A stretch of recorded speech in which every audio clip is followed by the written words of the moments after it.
আমি হব মদিনা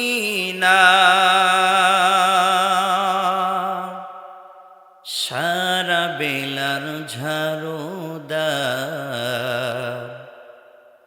রওজার কিনারে কেটে যাবে দিন আমার এই স্বপ্ন যদি হয় গোপুর, ধন্য হবে মোর জীবন মরণ। আমার এই স্বপ্ন যদি হয় গোপুর,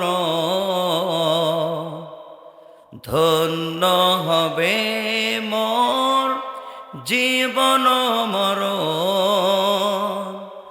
রাসূল আকরাম সাল্লাল্লাহু আলাইহি ওয়াসাল্লাম মতার প্রান্তে যুদ্ধ হবে, এমন সময় রাসূল আকরাম সাল্লাল্লাহু আলাইহি ওয়াসাল্লাম সাহাবীদেরকে যুদ্ধর জন্য তাদেরকে বলতেছিল, আজকে সেনাপতির দায়িত্ব, মতার প্রান্তে যে যুদ্ধ হবে। রাসূল আকরাম সাল্লাল্লাহু আলাইহি ওয়াসাল্লাম 313 জনকে ঐক্যবদ্ধ করল, সাহাবীদের মাঝখানে বয়ান দিল, ও সাহাবীরা, এই যুদ্ধই সেনাপতির দায়িত্ব পালন করবে আমার পালক পুত্র যায়েদ বিন হারিস বলল, লাব্বাইক ইয়া রাসূলুল্লাহ, ইয়া হাবিবাল্লাহ, আমি হাজির, আমি শিকার, এ মতার প্রান্তে যুদ্ধ করার জন্য আমি স্বীকারোক্তি হইলাম, আমি সেনাপতির দায়িত্ব গ্রহণ করলাম। রাসূল আকরাম সাল্লাল্লাহু আলাইহি ওয়াসাল্লাম কিছুক্ষণ চুপ থাকবার পর আবারও আরেকজন সাহাবীর নাম বলল, জাফর বিন আবু তালেব। কোথায় তুমি? জাফর বিন আবু তালেব বলল, লাব্বাইক ইয়া রাসূলুল্লাহ, ইয়া হাবিবাল্লাহ। বলা হলো, তুমি দ্বিতীয় সেনাপতির দায়িত্ব পালন করবা। রাসূল আকরাম সাল্লাল্লাহু আলাইহি ওয়াসাল্লাম কিছুক্ষণ চুপ থাকবার পর আবারও আরেকজন সাহাবীর নাম বলতেছিল, আব্দুল্লাহ বিন রওহা। কোথায় তুমি? আব্দুল্লাহ বিন রওহা বলল, ইয়া রাসূলুল্লাহ, লাব্বাইক। রাসূল আকরাম সাল্লাল্লাহু আলাইহি সাল্লাম বলল, যাও, এই মতার প্রান্তে যুদ্ধ হবে, 3 জন সেনাপতির দায়িত্ব পালন করবে। তাদের বুঝতে কোনো কষ্ট হইল না, তারা বুঝতে কোনো বাকি রইল না। অন্য সাহাবীরা বলল, ইয়া রাসূলুল্লাহ, ইয়া হাবিবাল্লাহ, যুদ্ধ করতে তো একজন সেনাপতির দায়িত্ব পালন করে, মতার প্রান্তে যে যুদ্ধ হবে সে জায়গায় 3 জন সেনাপতির দায়িত্ব কেন পালন করবে বুঝতে পারলাম না। আল্লাহ রাসূল আকরাম সাল্লাল্লাহু আলাইহি ওয়াসাল্লাম চোখ দিয়ে অঝরে পানি পড়তেছিল আর বলতেছে, আমার আল্লাহর সিদ্ধান্ত 3 জন সেনাপতির দায়িত্ব দিয়ে মতার প্রান্তে পাঠাইতে হবে। আমার আল্লাহর সিদ্ধান্ত 3 জনের পর আরেকজন যদি সেনাপতির দায়িত্ব পালন করতে হয়, আরেকজন তোমরা বুদ্ধি করাইয়া পরামর্শ করাইয়া আরেকজনকে সেনাপতির দায়িত্ব দিয়ে দিবা।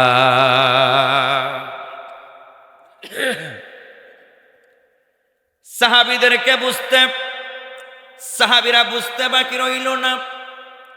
সাহাবীরা বলছে, হ্যাঁ বুঝতে পারলাম, এক যুদ্ধই যদি 3 জন সেনাপতির দায়িত্ব পালন করি, তাহলে আমরা বুঝতে পারলাম রাসূল আকরাম সাল্লাল্লাহু আলাইহি ওয়াসাল্লাম আবারও বলছে, পরক্ষণে যদি 3 জন ব্যর্থ হয়ে যাও, তাহলে আরেকজনের সেনাপতির দায়িত্ব তোমরা দিয়ে দিও।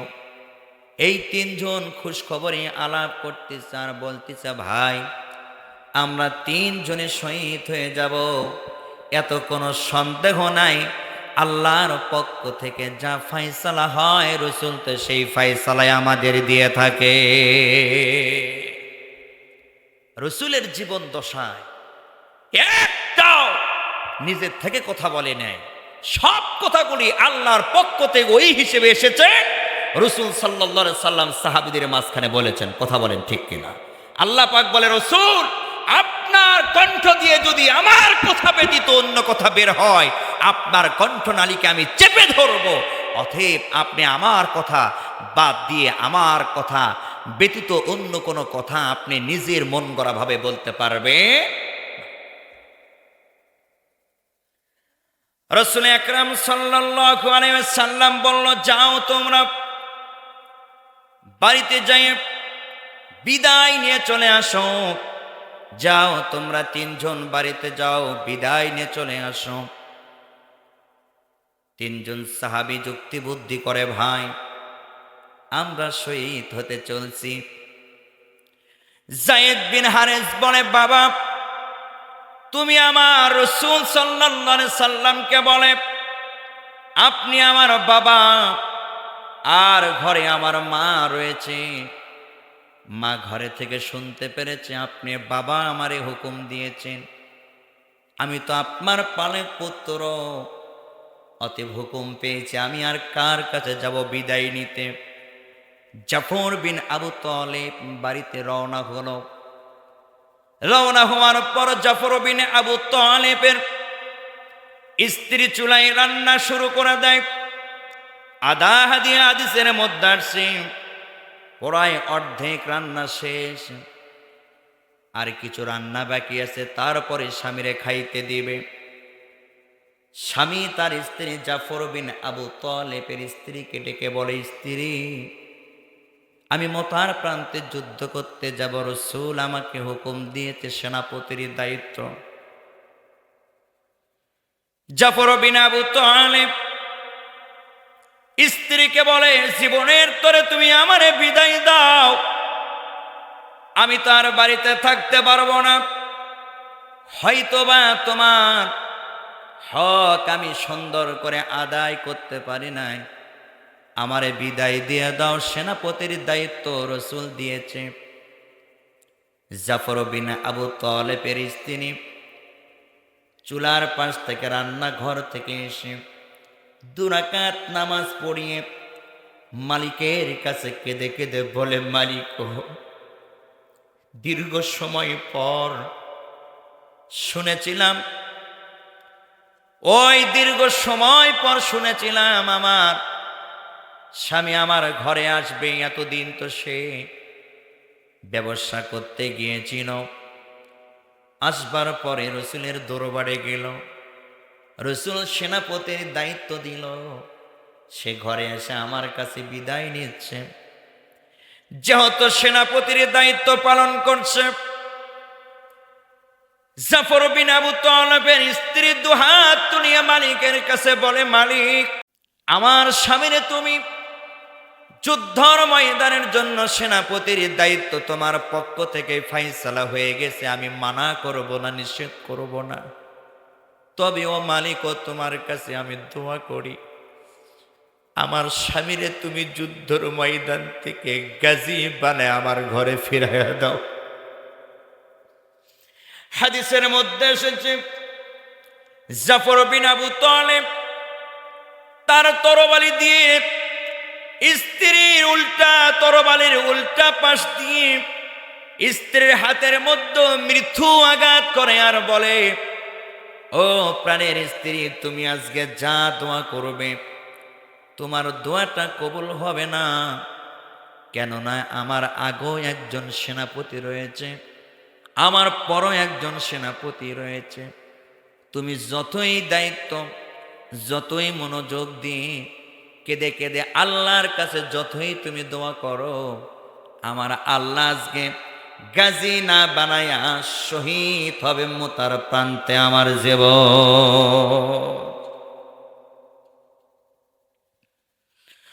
জাফর বিন আবু তালেবের স্ত্রীর 2টি সন্তান, আল্লাহর নবীর সাহাবীর 2টি সন্তানগুলি বলে, আব্বু দীর্ঘ সময় তুমি ব্যবসা করতে গেলে, সেখান থেকে বাড়ি ফেরার আগ মুহূর্তে রাসূলের দরবারে গেলে, আমরা 2টি বাচ্চা শুনতে পেলাম।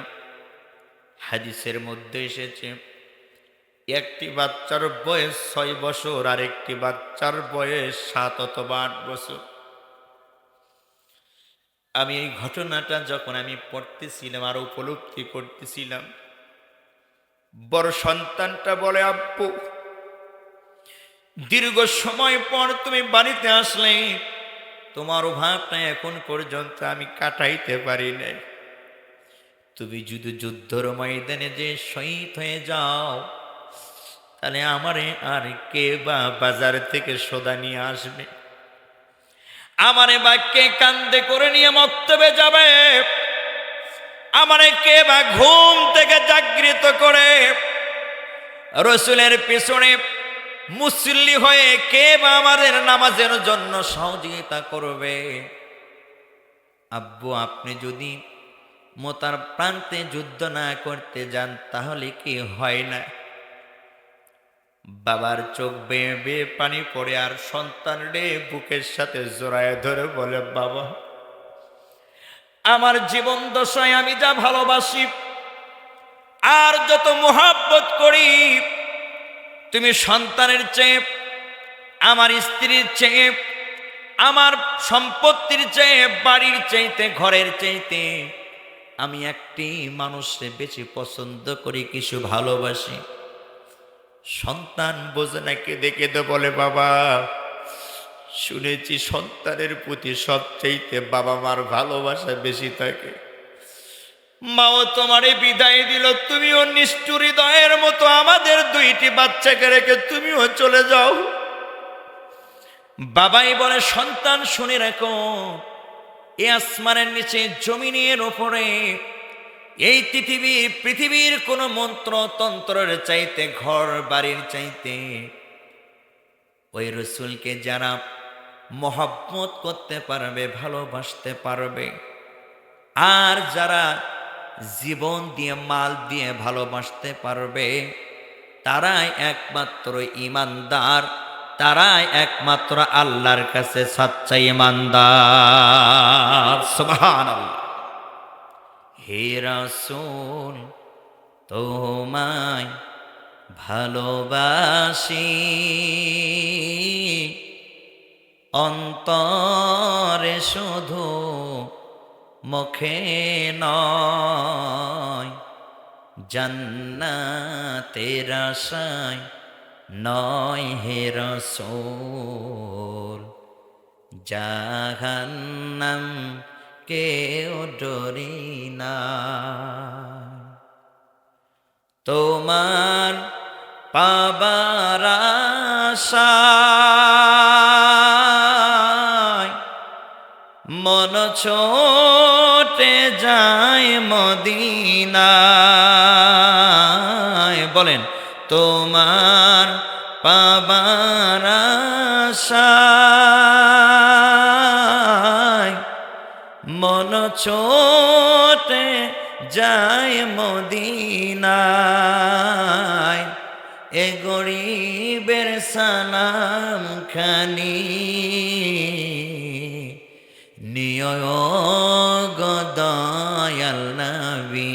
হে রাসূল তোমায় ভালোবাসি, অন্তরে শুধু মুখে নয়, জান্নাতের আশায় নয় হে রাসূল, জাহান্নাম কেউ ডরি নাই। লিল্লাহে তাকবীর।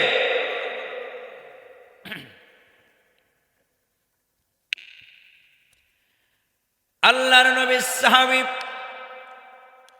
জাফর বিন আবু তালেব দুইটি সন্তানকে থুয়ে মতার প্রান্তে যুদ্ধ করবার জন্য যখন রওনা হয়, হাদিসের মধ্যে এসেছে স্ত্রী পিছন থেকে ডেকে মাটির সাথে লুটাইয়া পড়ে। সন্তান দুটি কেঁদে কেঁদে জর্জরিত হয়ে গেল। সন্তান বাপের পায়ে ধরে বলে, আব্বু এই ছোট্ট বেলায় তোমারে যদি আমরা হারাই, আমার মায়ের কি অবস্থা হবে, আমাদের কি অবস্থা হবে? একবার কি তুমি ভেবেছো? জাফর বিন আবু তালেব, হাদিসের মধ্যে এসেছে জাফর বিন আবু তালেবের এক বিন্দু পরিমাণ সন্তানের প্রতি মায়া হলো না, স্ত্রীর প্রতি মায়া হলো না। জাফর বিন আবু তালেব দুইটি সন্তানের দিকে আর ফিরে তাকাইল না। বাবাও কান্না করে, সন্তানও কান্না করে, কিন্তু বেশিক্ষণ থাকলে সন্তানের প্রতি বাবার বেশি মায়া হবে। এই জন্য জাফর বিন আবু তালেব তার বাড়ি থেকে মতার প্রান্তের দিকে দৌড়ায় দৌড়ায় যায়। সুবহানাল্লাহ। আব্দুল্লাহ বিন রাওহা বাড়িতে গেল। হাদিসের মধ্যে এসেছে দুপুর বেলা আব্দুল্লাহ বিন রাওহা দুপুর বেলা নতুন বিবাহ শাদী হয়েছে, সবে মাত্র বিবাহ শাদী হলো। সেই দিন তার ফুল সজ্জা, সেই দিন তার বাসর রাত।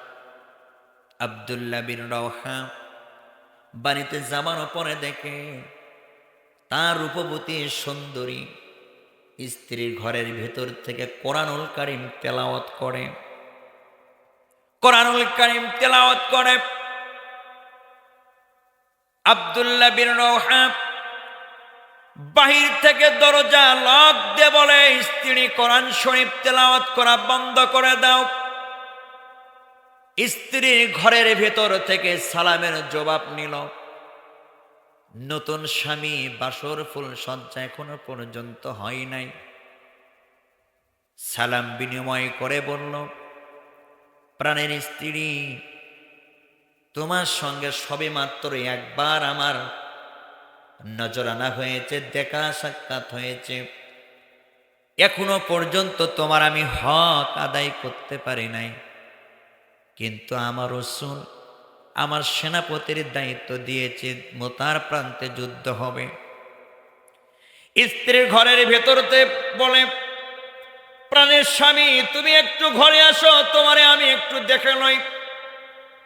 স্বামী বলে, না না না, ঘরের ভেতর যাব না, ঘরের ভেতরে গেলে তোমার কাছে তোমার প্রতি আমার মহব্বত সৃষ্টি হবে, প্রেম নিবেদন করতে মন চাবে। আমি যদি প্রেম নিবেদন করতে চাই আর সকলেই যদি যুদ্ধর ময়দানে যে যুদ্ধ হয়ে যায়, আমি শহীদ হতে পারবো না, অতএব ঘরের মধ্যে যাব না। স্ত্রী, তোমার হক আমি আদায় করতে পারিনি, তুমি আমারে ক্ষমা করিয়া দিও। স্ত্রী কেমন ছিল দেখেন। ও আমার সাথিয়ার মা বোনেরা, বোয়াইল মারি জামে মসজিদের মা বোনেরা, তোমরাও শুনে রাখো ভালো করে। স্ত্রী বলে, না, আমি তোমাকে প্রেম নিবেদন করব না, শুধুমাত্র একবারের জন্য দেখে নিতে চাই, কাল কিয়ামতের ময়দানে জানি বুঝতে পারি আমার স্বামী যুদ্ধর ময়দানে যে শহীদ হয়ে গেছে। আল্লাহ পাক আমার স্বামীকে আমার সঙ্গে দেখা সাক্ষাৎ করাইয়া দাও। আর যুদ্ধর ময়দানে আপনি যদি শহীদ হয়ে যান, আমি জানি আপনার লাশটা শনাক্ত করতে পারি, এটাই আমার স্বামী।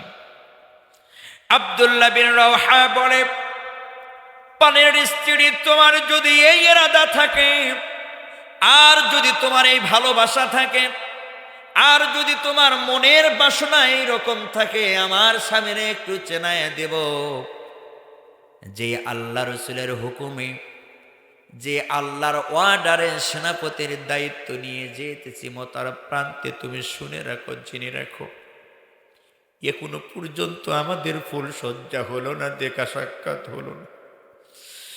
জীবন দশায় আমার বিবাহ শুধু শাদী করা হলো, কত আশা ছিল, ভরসা ছিল, আজকে ফুল সজ্জা হবে, আজকে নতুন স্ত্রীর সাথে বধূর সাথে আজকে মিল মহব্বত হবে, আলাপ চারিত হবে, আলাপ আলোচনা হবে। তবে তুমি শুনে রাখো, তোমার যদি এই ইরাদা থাকে, ওই আল্লাহ পাক কাল কিয়ামতের ময়দানে দেখা সাক্ষাৎ করার জন্য দায়িত্ব নিয়ে নিবে। সুবহানাল্লাহ। ভালোবাসার জায়গা মদিনা, বলেন ভালোবাসার জায়গা মদিনা, ভালো লাগার জায়গা মদিনা, বলেন ভালো লাগার জায়গা মদিনা, ভালোবাসার জায়গা মদিনা। বলেন তো আজ করে বলেন, ভালোবাসার জায়গা মদিনা, ভালো লাগার জায়গা মদিনা। এত সুন্দর জায়গা কোথাও পাবি না, এত সুন্দর জায়গা কোথাও দেখি না, সাজাইয়েছেন দয়াল রব্বানা ভালোবাসার জায়গা মদিনা। বলো না ভালোবাসার জায়গা মদিনা, ভালো লাগার জায়গা মদিনা। এত সুন্দর জায়গা কোথাও দেখি না। দেখেছেন দেখেছেন, এমন সুন্দর জায়গা কোথাও দেখি না, সাজিয়েছেন দয়াল রব্বানা ভালো লাগার জায়গা মদিনা। বলো না ভালোবাসার জায়গা মদিনা, ভালোবাসার জায়গা মদিনা। মদিনা শরীফে নূরের খাজানা, আশিক সারা অন্য বোঝে না। মদিনা শরীফে নূরের খাজানা, আশিক সারা অন্য বোঝে না। একদিন যাব আমরা মদিনা, বলো না ভালোবাসার জায়গা মদিনা, ভালো লাগার জায়গা মদিনা, ভালোবাসার জায়গা মদিনা। লিল্লাহে তাকবীর, লিল্লাহে তাকবীর। আল কোরআনের আলো, আল হাদিসের আলো, কোরআন হাদিস যেখানে, মদ জুয়া যেখানে, তাবারক যেখানে, তাবারক আছে যেখানে, মহা সমস্যায় হয়েছে। আল্লাহ রে, তাবারক আছে যেখানে, আমরা নেই সেখানে। আর যদি তাবারক থাকে, তার যদি পরে যদি বলি আমরা নেই সেখানে, আর হুজুরে যদি ধরে আমরা নেই সেখানে, এখন তাবারক নিচ্ছেন কেন? মহা সমস্যা না? তালের সাথে তাল মিশানো যাবে না, তালের সাথে তাল মিশানো, তালের সাথে তাল মিশানো যাবে না। তিনজন সাহাবী মোতার প্রান্তে যুদ্ধ করতেছে। কয়জন? তিনজন সাহাবীর সঙ্গে অসংখ্য ফেরেশতা রয়েছে। আর এই তিনজন সাহাবী নয়, শুধুমাত্র তিনজন সাহাবী সেনাপতির দায়িত্ব পালন করতেছে। অন্যদিকে লক্ষ্য করব না, সময় স্বল্পতার কারণে কিছুক্ষণের মধ্যে শেষ করে দেব। মোতার প্রান্তে যুদ্ধ শুরু হয়ে গেল। রাসূল আকরাম সাল্লাল্লাহু আলাইহি ওয়াসাল্লাম যায়েদ বিন হারিস সেনাপতির দায়িত্ব পালন করে যুদ্ধ করতেছে। অনেক কাফেরদেরকে জাহান্নামে পাঠিয়ে দিয়ে যায়েদ বিন হারিস শেষ পর্যন্ত শহীদ হয়ে গেল। বরং সুবহানাল্লাহ। দ্বিতীয় সেনাপতির দায়িত্ব পালন করছে জাফর বিন আবু তালিব। জাফর বিন আবু তালিবের কথা হাদিসের মধ্যে এসেছে। জাফর বিন আবু তালিব যখন যুদ্ধের ময়দানে সেনাপতির দায়িত্ব পালন করে অনেকগুলি কাফেরদেরকে জাহান্নামে পাঠাইয়া শুধু সামান দিকে অগ্রসর হচ্ছে ইসলামের জন্য, কোরআনের জন্য। 100 জন কাফের মিলে যুক্তি বুদ্ধি করে বলছে জাফর বিন আবু তালেব করে কেমনে করে হত্যা করা যায়, কতল করা যায়। হাদিসের মধ্যে এসেছে 100 জন কাফের চতুর্দিক দিয়ে ঘেরাও করে ধরে জাফর বিন আবু তালেবের ডান হাতে কালেমার ঝান্ডা ছিল, বাম হাতে তরবারি ছিল। বলা হলো জাফর বিন আবু তালেব যখন জাহান্নামে কাফেরদের মধ্যে তরবারি চালায়, ওই তরবারিটা 1 নয় 2 নয় 70টা হাতের মতো তরবারি চালাইতে থাকে। সাহায্য কার? সাহায্য আল্লাহ। নাসরুল্লাহি ফাতহুন করিম। সাহায্য আসবে কোথা থেকে? আল্লাহর পক্ষ থেকে। 100 জন কাফের মিলে যুক্তি বুদ্ধি করে বলল, অন্য কোন সাহাবীদেরকে নয়, অন্য কোন সৈন্যর দিকে নয়, তোমরা ঝাঁপিয়ে পড়ো জাফর বিন আবু তালেবের কাছে। জাফর বিন আবু তালেবের কাছে যে 100 জন কাফেরেরা ঘেরাও করে জাফর বিন আবু তালেবের ডান হাতে ছিল কালিমার পতাকা, ইসলামের পতাকা, বাম হাতে ছিল তার তরবারি। জাফর বিন আবু তালেবের ডান হাতের মধ্যে যখন তরবারি দিয়ে আঘাত করে কাফেরেরা, ডান হাতটা বুকের সাথে, ডান হাতটা তার শরীরের সাথে ঝুলতে থাকে। হাদিসের মধ্যে এসেছে এই ঝোলা অবস্থায় জাফর বিন আবু তালেব তরবারি চালাইতে পারে না। ইমান কেমন ছিল বয়ল মুসলমান ভাইরা রে আমার, ও সাতিয়া পাবনার মুসলমান ভাই, তাদের ইমান কেমন ছিল ভাই শুনে রাখেন, জেনে রাখেন ভাই।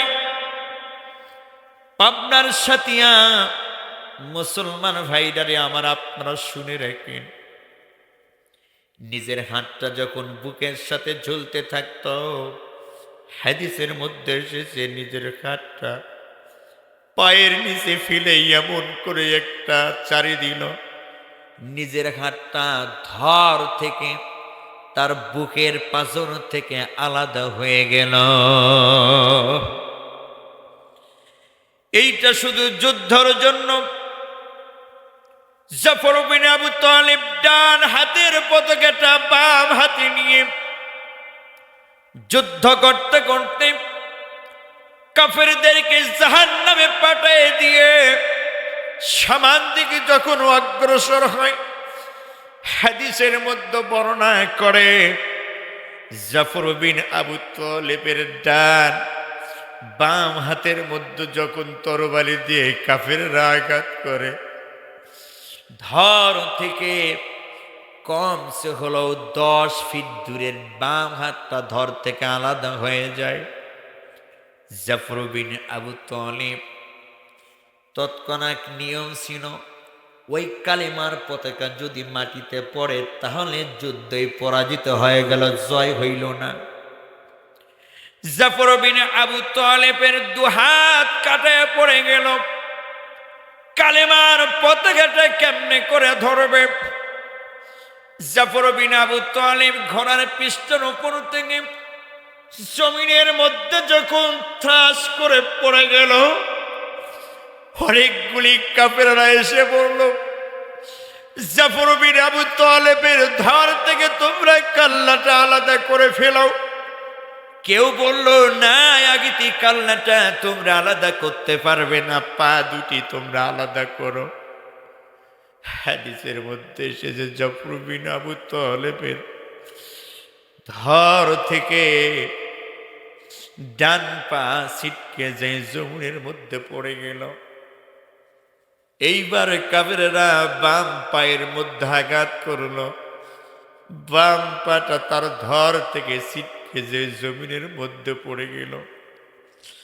2টি হাতের বাহু দিয়ে রক্ত প্রবাহিত করা শুরু করে দিল, পা দুটি ধর থেকে আলাদা হয়ে গেল। কল্লাটা যখন ধর থেকে আলাদা করবে, জাফর বিন আবু তালেব কালেমার ইসলামের ঝান্ডাটা পতাকাটা কামড়ায় ধেরো উঁচু করে ধরল। দুইজন সাহাবী ওই দিকে অগ্রসর হল, বলল, দেখো মনে হয় আব্দুল্লাহ বিন রওহা আর একজন সাহাবী পরামর্শ করে দেখলো, দেখো মনে হয় কালেমার পতাকাটা জমিনে পড়ে যাবে, কে জানি একটু ধরায় রেখেছে। জাফর বিন আবু তালিব কালেমার পতাকাটা কামড়ায় ধরে জমিন থেকে উঁচু করে উঠে ধরেছে। দুইজন সাহাবী এসে বলল, ভাই, দ্বিতীয় সেনাপতির দায়িত্ব যে পালন করেছিল জাফর বিন আবু তালেব, ধর থেকে তার ডান হাত আলাদা করা হলো, বাম হাত আলাদা করা হলো, ডান পা আলাদা করা হলো, বাম পা আলাদা করা হলো। কাফেরেরা ঘর থেকে কল্লাটা আলাদা করে ফেলে দিয়েছে। আব্দুল্লাহ বিন রওহা কালেমার পতাকাটা ধরে বলল, কামড়া এমন করে শক্ত করে ধরেছে, কানের মধ্যে বলল, ভাই, হো জাফর বিন আবু তালেব ভাই, তুমি কালেমার পতাকাগুলো কামড়ায় উঁচু করে ধরে রেখেছো। তোমার পক্ষের সাহাবী তৃতীয় যে সেনাপতির দায়িত্ব পালন করবে আব্দুল্লাহ বিন রওহা, আমি এসেছি, তুমি কালেমার পতাকাটা তো ছেড়ে দাও। আব্দুল্লাহ বিন রওহার সঙ্গে যেই সাহাবী ছিল সেই বলল, সঙ্গে সঙ্গে এই মুখটা ফাঁকা হয়ে গেল, আর কালেমার পতাকাটা আব্দুল্লাহ বিন রওহার কাছে চলে গেল। মুখের ভিতরে কান্না, মুখের ভিতরে কান লাগায় দেখলো জাফর বিন আবু তালেব কি জানি বলতেছে, ধর থেকে কল্লা আলাদা। সাহাবীরা বলে, জাফর বিন আবু তালেব বলে, আমার নবীরে তোমরা খবর দিও, জীবনের শেষ নিঃশ্বাস পর্যন্ত আমি ইমানের সহিত টিকে থাকবার জন্য চেষ্টা করেছি। জীবনের শেষ নিঃশ্বাস পর্যন্ত আমি কালেমাটুকু উঁচু করে ধরে রেখেছি, পতাকাটুকু মাটিতে পড়তে দেই নাই। আমার লাকের ভিতর জান্নাতের সুঘ্রাণ পেতেছি, আমি কিছুক্ষণ পরেই চলে যাব, ধরটা কল্লা থেকে যতই আলাদা হোক না কেন, এই কালেমার পতাকা যতক্ষণ কামড়ায় ধরেছে ততক্ষণ পর্যন্ত আমার মাথার ব্রেনটা সুস্থতা রেখে দিয়েছিল আল্লাহ। ও সাতিয়া পাবনার মুসলমান ভাইরা আমার, যারা ইমানের পক্ষে কাজ করবে, যারা কোরআনের পক্ষে কাজ করবে, যারা ইসলামের পক্ষে অবিচল থাকবে, তারা কোনোদিন ভয় পাবে না, তারা কোনোদিন শেষ হবে না, তাদের কোনোদিন মৃত্যু হবে না। আল্লাহ পাক বলে, শহীদদেরকে তোমরা মৃত্যু বলো না, শহীদদের শুধুমাত্র তোমরা পর্দার আড়াল হয়েছে। শহীদরা এমনও ব্যক্তি কাল কিয়ামতের ময়দানে শহীদরা অন্তরে অন্তরে জাগৃত হয়ে থাকবে। শহীদ এমন ব্যক্তি কাল কিয়ামতের ময়দানে যাই যেইভাবে শহীদ হয়েছে ওইভাবেই দাফন কাফন করা হবে, ওইভাবে রক্তমাখা শরীর নিয়ে হাসরের ময়দানে উঠবে আর জান্নাতের দিকে দৌড়াইতে থাকবে। বলুন সুবহানাল্লাহ। মুসলমান ভাইরারি আমার, শহীদরা যখন কাল কিয়ামতের ময়দানে জান্নাতের দিকে দৌড়াতে থাকবে, আল্লাহ পাক বলবে, ও একদল মানুষ, তোমরা কেন জান্নাতের দিকে দৌড়াতে থাকো? ওরা বলবে, রব্বে কারীম, আপনি তো বলেছেন শহীদদের কোনো হিসাব হবে না, কোনো নিঃশ্বাস হবে না।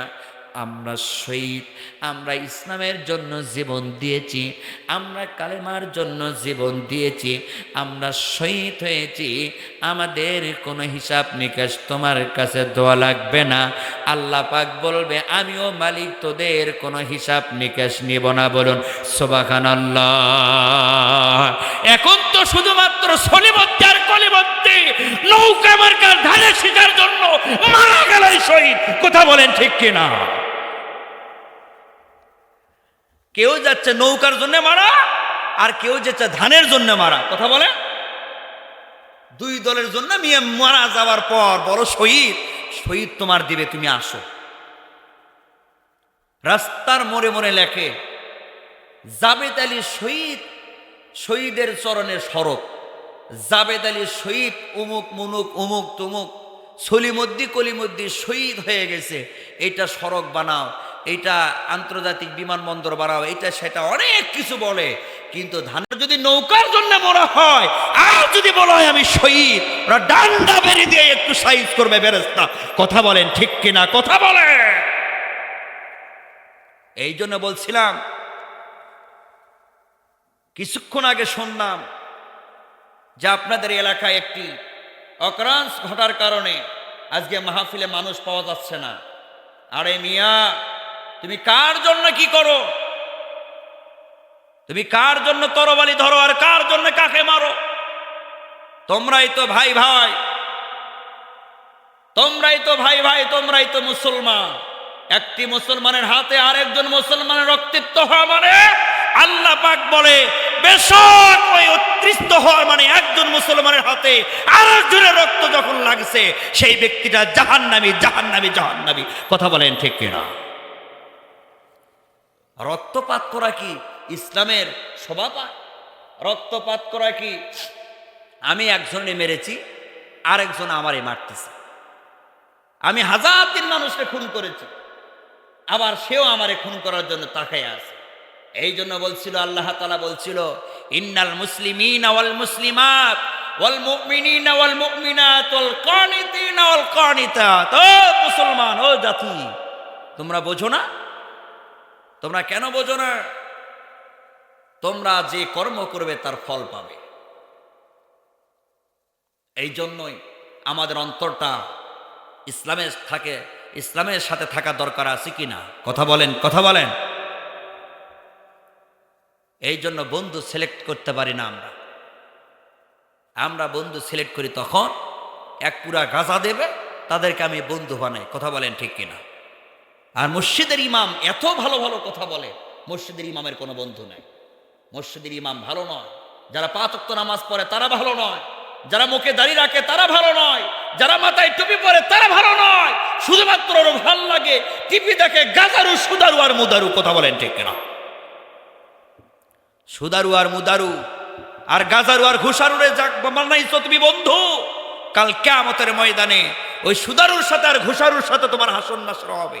আর হাসন নাসর যদি সুদারুর আর মুসারুর সাথে হয় আর গাজরুর সাথে হয়, তোমার সাইজ যে কেমনে ফেরেশতা করবে আল্লাহ পাক জানে আর ফেরেশতা জানে, আমাদের বলা সম্ভব নয়। কথা বলেন ঠিক কিনা? এই জন্যই উদার আহ্বান করে আপনাদেরকে জানাবো, ইসলামের পক্ষে থাকে, আমরাই ভাই ভাই রক্তপাত না করি। বলুন সুবহানাল্লাহ। মুসলমান ভাইরা রে আমার, জীবনের শেষ নিঃশ্বাস পর্যন্ত জাফর বিন আবু তালেব কালেমাটা উঁচু করে ধরল। আব্দুল্লাহ বিন রওহার হাতে কালেমার ঝান্ডা চলে গেল। কালেমার পতাকাটা আসবানোর পর আব্দুল্লাহ বিন রওহাকে একইভাবে কষ্ট দিয়ে আব্দুল্লাহ বিন রওহা শেষ পর্যন্ত জমিনে পড়ে লুটে পড়ে শহীদ হয়ে গেল। জনাবে মুহাম্মদ রাসূলুল্লাহ সাল্লাল্লাহু আলাইহি ওয়াসাল্লাম যুদ্ধর ময়দানে যুদ্ধ শেষ হয়ে গেল, বিজয় লাভ হলো। সমস্ত সাহাবীদেরকে বলল, সাহাবীরা যারা যুদ্ধ করতে এসে যারা শহীদ হয়ে গিয়েছে তাদের লাশটা একত্রিত করা, এক জায়গায় করো। রাসূল আকরাম সাল্লাল্লাহু আলাইহি ওয়াসাল্লামের কথা শুনে সমস্ত সাহাবীগুলো, যুদ্ধকৃত শহীদের সাহাবীগুলো একত্রিত করা হলো, এক জায়গায় লাশ নিয়ে আসা হচ্ছে। এমন সময় রাসূল আকরাম সাল্লাল্লাহু আলাইহি ওয়াসাল্লাম বলল, এখনো পর্যন্ত একটি লাশ পাওয়া যায় নাই। সাহাবীরা বলল, ইয়া রাসূলুল্লাহ, ইয়া হাবিবাল্লাহ, আপনি কার লাশটা খুঁজতেছেন? রাসূল সাল্লাল্লাহু আলাইহি সাল্লাম নিজেই যুদ্ধের ময়দানে লাশটা খোঁজা শুরু করে দিল। আল্লাহ রাসূল সাল্লাল্লাহু আলাইহি ওয়াসাল্লাম একটু পর আব্দুল্লাহ বিন রওহা লাশটার কথা বলল, আমার আব্দুল্লাহ বিন রওহা কোথায়? সাহাবীরা বলল, ইয়া রাসূলুল্লাহ, ইয়া হাবিবাল্লাহ, আব্দুল্লাহ বিন রওহার লাশ পাওয়া যাচ্ছে না। আল্লাহ রাসূল যুদ্ধের ময়দানে খোঁজাখুঁজি করতে করতে এক পর্যায়ে আব্দুল্লাহ বিন রওহার লাশটা পাওয়া গেল। আল্লাহর নবী হাদিসের মধ্যে বর্ণনায় লেখে, আব্দুল্লাহ বিন রওহার এক জায়গায় ধরটা পড়ে আছে, আরেক জায়গায় হাতটা পড়ে আছে। আব্দুল্লাহ বিন রওহার আরেক জায়গায় জিহ্বাটা পড়ে আছে। আব্দুল্লাহ বিন রওহাকে হাত কুড়িয়ে নিয়ে আসা হলো, ধরটা আরেক জায়গা থেকে নিয়ে আসা হলো, জিহ্বাটা আরেক জায়গা থেকে নিয়ে এসে রাসূল আকরাম সাল্লাল্লাহু আলাইহি সাল্লাম বুকের সাথে জড়ায়ে ধরে বলল, ও সাহাবীরা, তোমরা শুনে রেখো, জেনে রেখো, আব্দুল্লাহ বিন রওহার আজকে দুপুর 2টার সময় নতুন বিবাহ শাদী হয়েছিল। আজকে তার বাসর ছিল, ফুল সজ্জা ছিল। আব্দুল্লাহ বিন রওহাকে বুকের সাথে জড়ায়ে ধরে বলল, আসমানের দিকে তাকিয়ে বলল, ও মালিক, আব্দুল্লাহ বিন রওহার জন্য এখন কবর খনন করা হলো। সাহাবীরা আব্দুল্লাহ বিন রওহার জন্য কবর খনন করে। আব্দুল্লাহ বিন রওহাকে আল্লাহ রাসূল বুকের সাথে জড়ায়ে ধরে আল্লাহর কাছে আসমানের দিকে তাকায় বলে, মালিক, এখন পর্যন্ত আব্দুল্লাহ বিন রওহা যা কিছু করেছে, আল্লাহ আপনার নবী, আমি রাসূল আব্দুল্লাহ বিন রওহার প্রতি আমি খুশি। সাহাবীরা বলে, আল্লাহ রাসূল আব্দুল্লাহ বিন রওহার লাশটা জড়ায়ে ধরে এত বেশি কান্না করে, এত বেশি কান্না করে, কান্না দেখবার পর সমস্ত সাহাবীগুলো কেন্দে কেন্দে জর্জরিত হয়ে গেল। আর সমস্ত সাহাবীরা বলে, ইয়া রাসূলুল্লাহ, ইয়া হাবিবাল্লাহ, অনেক সাহাবী তো দুনিয়া থেকে চলে গেল, কারো জন্য এত বেশি কান্না করলেন না? আল্লাহ রাসূল বলে, আজকে তার ফুল সজ্জা ছিল, বাসর রাত ছিল। বাসর রাত বাদ দিয়ে, ফুল সজ্জা বাদ দিয়ে যুদ্ধর ময়দানে সে যে শহীদ হতে পারে, তার মতো ইমানদার, তার মতো তেজি ইমানদার আর কজন হতে পারে? আল্লাহ রাসূল সাল্লাল্লাহু আলাইহি ওয়াসাল্লাম সাহাবীদের উপস্থিতির কারণে কবর যখন খনন করেন, আল্লাহ রাসূল সাল্লাল্লাহু আলাইহি ওয়াসাল্লাম লাশটা বুকের সাথে জড়ায়ে ধরে বলে, আজকে যে কবরে লাশ নামানো হবে, এই লাশটার দায়িত্ব আমি নিজে নামাবো। আল্লাহ রাসূল সাল্লাল্লাহু আলাইহি ওয়াসাল্লাম সাহাবীর কবরের ভেতর লাশটা নামায়া, আব্দুল্লাহ বিন রওহার লাশটা নামায়া আল্লাহর দিকে দুহাত বাড়িয়ে বলে, মালিক, আমি আব্দুল্লাহ বিন রওহার প্রতি যতটা খুশি, ততটা খুশিও আপনিও হয়ে যান। সঙ্গে সঙ্গে সমস্ত সাহাবীরা বলে, একজন সাহাবীর প্রতি আল্লাহ রাসূল যেমনে খুশি, আল্লাহ তো তেমনে খুশি হবে। হায় আফসোস, আজকে যদি আব্দুল্লাহ বিন রওহার লাশটা না হয়ে আমাদের লাশটা হতো, জীবনটা আমাদের ধন্য হতো। সুবহানাল্লাহ।